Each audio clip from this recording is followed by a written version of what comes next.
One Saturday in 1905, in the city of Manchester, England, a factory worker by the name of William Hope set out to photograph a friend. Mr. Hope, an amateur photographer, had been through the same process many times before, and certainly nothing about this day was different than any other. Once in the developing room, something unusual happened. At first, he wondered if he had forgotten to clean the photographic plates, but it soon became clear what had taken place. The image of a woman had appeared on the photograph. Hope's friend recognized her immediately. It was his sister, who had died 12 years before. Mr. Hope believed he had photographed a ghost. In 1964, this man, Ted Sirios, came to the attention of a group of scientists and psychologists when he claimed to have taken photographs solely with the power of his mind. A series of experiments were conducted that confounded all those present.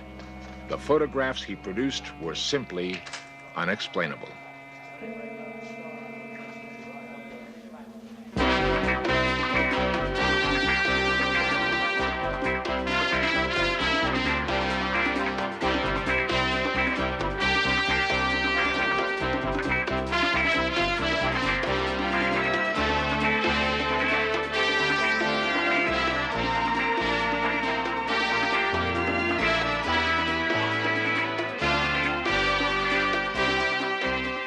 This series presents information based in part on theory and conjecture.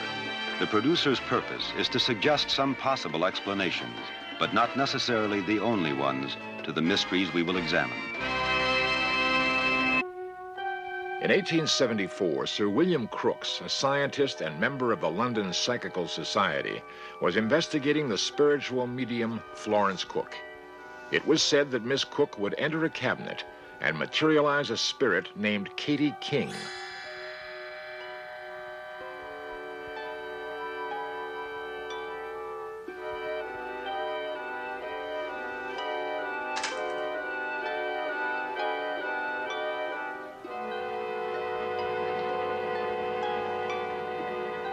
Though he believed he saw her with his own eyes, he was still not convinced that she and the medium were not one and the same person. To clear up his doubt, he opened the cabinet in which the medium worked. In his own words, "I examined Katie with steadfast scrutiny until I had no doubt whatever of her reality."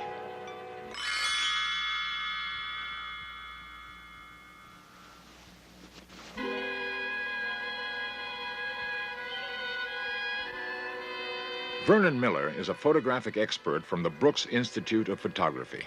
In photography, light is reflected from or absorbed by the subject in the photograph, focused through a lens, and recorded on a light-sensitive material, film, plates, emulsion. The film is light-sensitive, so any energy, any electromagnetic energy can affect the film to some extent. So radiation from all of the various ways, X-ray, so forth, can affect the film. So you might not necessarily see the light that strikes the film. I've seen many examples of accidental ghost photography. I've seen very few, if any, actual examples of a process. Most of the ghost pictures that I've seen are examples of double exposure techniques, where one image was recorded against a dark background, and that image superimposed on a normally lit scene so that you can see the brighter image against the normal scene. This particular picture seems to be quite a production. This is not accidental. The photographer wanted to achieve this effect. There are a few clues. The ghost image is quite bright against a darker background, indicating that he was illuminated some way that would show him against that. We can see 2 or 3 images of the hand as it goes up the banister. Many times there are other clues. The ghost scene will be lit artificially with a directional light, as in this crucifixion scene. It appears that these are miniatures that were lit artificially, and then the combined scene was done in daylight under a different light condition. Ever since the first photograph was taken in 1826, no images have been more surprising or more controversial than those reported to be ghost photographs. Experts will continue to disagree on a phenomenon that theoretically records the presence of entities that are invisible to the naked eye.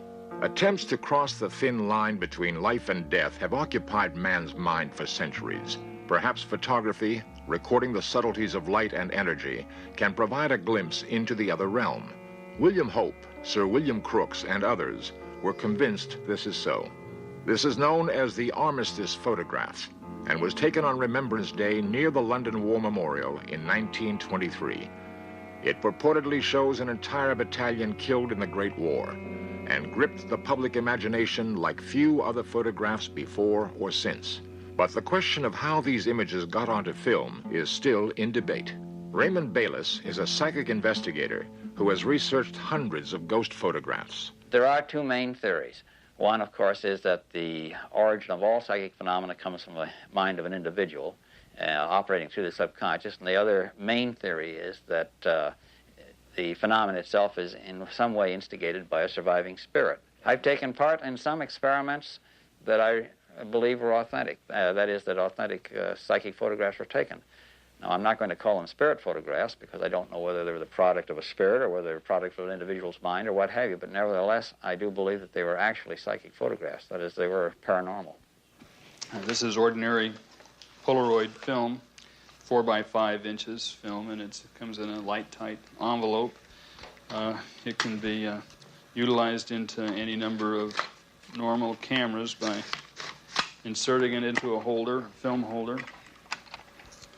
Okay, we insert the film in the back of the camera, and from this standpoint on, it is just like ordinary wet process photography. And I'll snap this picture and make a little demonstration for you.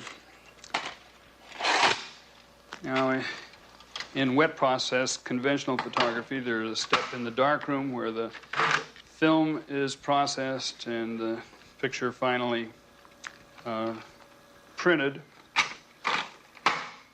And Polaroid or instant photography has the advantage of having all of this done in front of you, so there's no chance for manipulation of the image other than right here before your eyes. So in a few seconds we can open this envelope up and examine the photograph that we just made. And here we have the image that we just photographed just now and a ghost-like image of another face that was made prior to the exposure just at this time. I'm familiar enough with this process that I would look at any image with a great deal of skepticism. Many times scientists go into experimenters with blinders on. That is, they have become so biased due to prevailing views, customs of thought, so forth, that they're no longer capable of actually examining an experiment. They may, for example, take part in an experiment, admit that all of the controls were perfect, that there was nothing wrong whatsoever, but then a few days later, they suddenly find that their view is changing. They no longer can accept it. But this is not the result of thought. This is the result, as I say, of a prevailing bias. They simply cannot examine an experiment clearly. There have been spirit photographers that have produced real psychic photographs, and in my opinion, and they have also resorted to fraud. There have been some photographers that apparently never resorted to fraud, or practically never. Bouguer was a very famous early spirit photographer, one of the pioneers, you might say. He made vast numbers of these photographs, some apparently real. But in 1875, Bouguer was put on trial for fraud by those who felt that the idea of photographing spirits was preposterous. Fraud could not be proved, and Bouguer went on to produce many more spirit photographs, some reportedly under rigid test conditions. I found a flower. Not all such cases were so bitterly fought.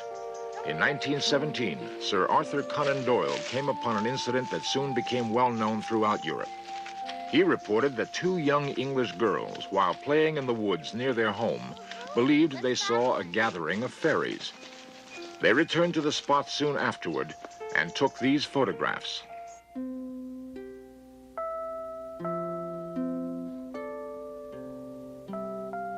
Skeptics pointed out the suspicious resemblance to several drawings done by Claude Shepperson to illustrate a poem entitled A Spell for a Fairy. Episodes such as this tended to cast doubts on spirit photography. Natural cave formations in Southern California provide photographer Seymour Locks with fertile ground for picking up energies from past civilizations. Coming into the cave area, what I was feeling was simply that it had been used by somebody. It was just a message that I was getting. There are energies in the earth, sometimes from water, sometimes from minerals, and sometimes from the presence of entities who have used this, because everything in nature has a memory. Rock, whatever, has a memory. And so I would assume that the energies in this area would have to do with the people who lived here at one time, Indian people, whomever. But it has that kind of aura about it. But I would assume whenever I work that there are entities around, because my supposition is that I'm assisted on the other side by people who create the imagery. He believes that his photographs provide evidence of unseen entities.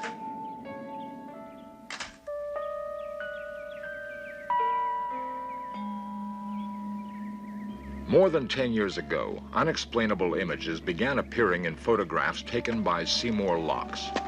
After much investigation, he has concluded that he has mysterious assistance, and the strange glow apparent in many of his pictures is energy from unseen entities.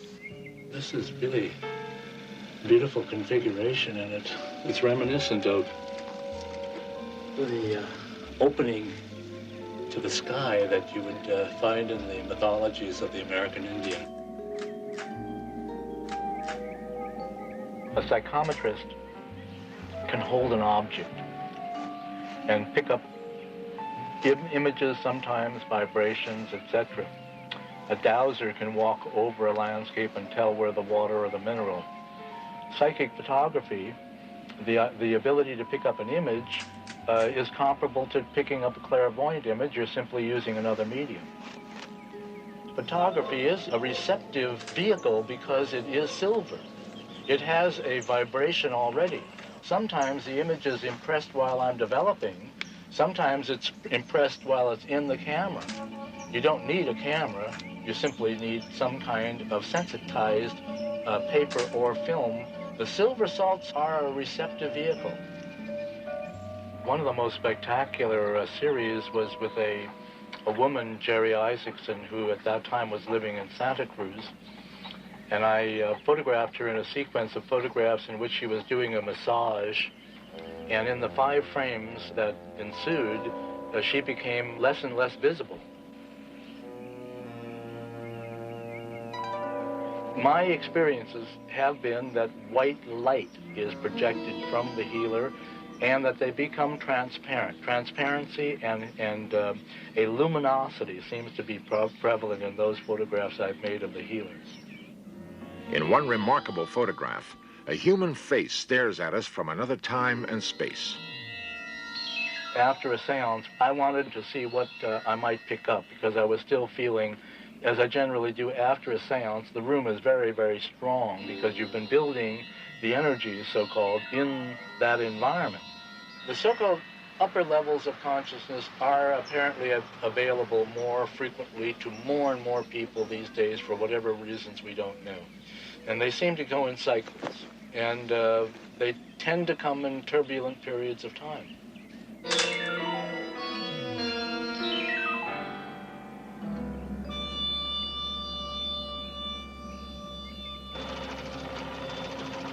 Perhaps we are still evolving. It seems very possible that the brain, even now, has capabilities which are still untapped. Dr. Michael Graves is a neurologist in Los Angeles and is keenly aware of the bewildering complexity of the mind. How the brain actually works when we do something as simple as think or say a sentence is something that we know really very little about. As clinical neurologists, we know that certain parts of the brain can be destroyed and the individual doesn't suffer. So there are parts of the brain with no obvious, easily identifiable function, but I believe that there must be some function for all parts of the brain. Modern brain scans actually give you a picture that looks as if someone's head has been sliced into serial sections, just as like a loaf of bread is cut. This is a cross-section of the patient's brain. The intensity of the color indicates the intensity of metabolism of the brain tissue. For example, here we see a red area in the temporal lobe of the brain. That's the part of the brain which is metabolizing or using energy the most intensely. Other areas are yellow or even blue. They're using energy less intensely. This technique could tell us what part of the brain is most intensely operating during any mental function, including telekinesis or any psychic phenomenon. Once we get that step is accomplished, there would still be unanswered questions as to how that part of the brain did that job.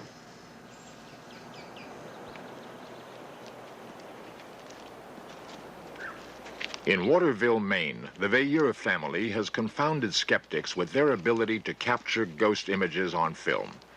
For 15 years, they have explored the natural hunting grounds of ghosts and have taken photographs that raise questions about man's true nature and the limits of our physical reality. Their odyssey began with a simple parlor game, which evolved into a dialogue with an entity that became their spirit guide. Richard Veilleur records the sessions. Could you tell us how he passed away? A, C, C, I, D, E. Ouija first started in December of 1965, and it started as sort of a parlor game or as an amusement. F, R, I. The personality which introduced itself was ACL, or Anne Caroline Lowe. She gave information concerning herself as to where she was buried, the inscription on her gravestone, location of the cemetery, and so forth. I, friend, family. That's what I get out of it. Would it be possible to photograph you? Yes.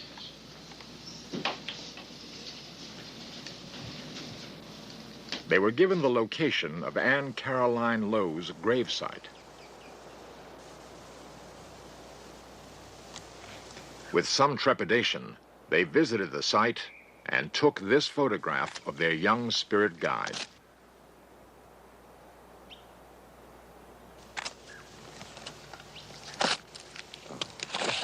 Though they photographed in a wide variety of situations, researchers couldn't find any deception involved in their method.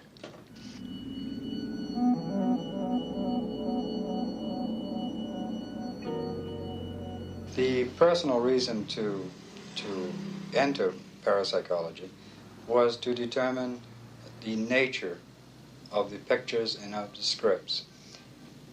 Is it possible to communicate with the deceased through Ouija? Is it possible to photograph the dead? Who is communicating? S.D. Certain communicators would inform us that there is a return process from their so-called reality to come back into ours in order to communicate. They would have to pass through a tunnel or an alleyway. The opening at the beginning is very wide, and as they come closer to our own reality, it becomes narrower and narrower. They would see us as if steam vapor and water droplets would be falling upon a piece of glass. Thoughtography and psychic photography or spirit photography or paranormal imagery. If you can't see the image, you're using a thoughtographic process. What we have to determine is what intelligence is producing the phenomenon. Is it our own unconscious, or are we actually photographing a deceased, and is that deceased thoughtgraphically impressing its image or another image upon our plate?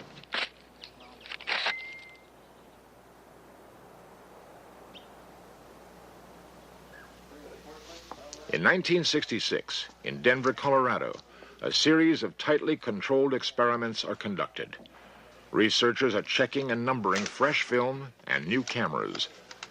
The subject of these experiments is Ted Sirios, a Chicago bellhop with an incredible mind and an incredible thirst to match.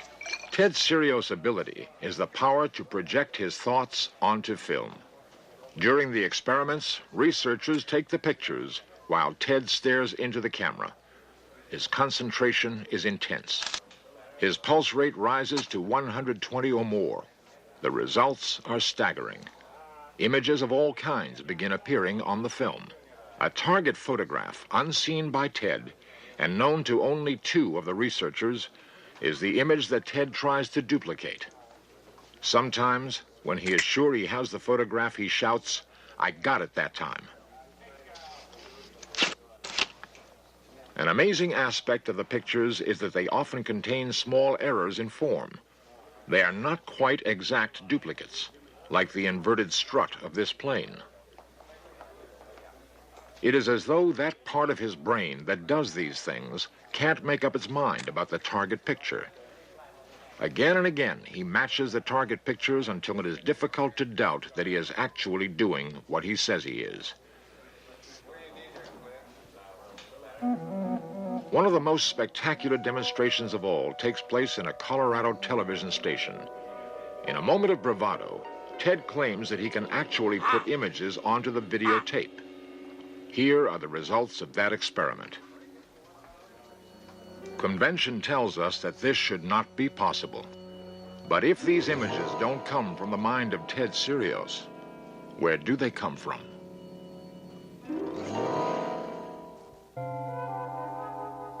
Images from the far reaches of our imagination. These ghostly faces look at us from behind the veil that hides the mysteries of life and death and make us wonder about the reality of ghosts.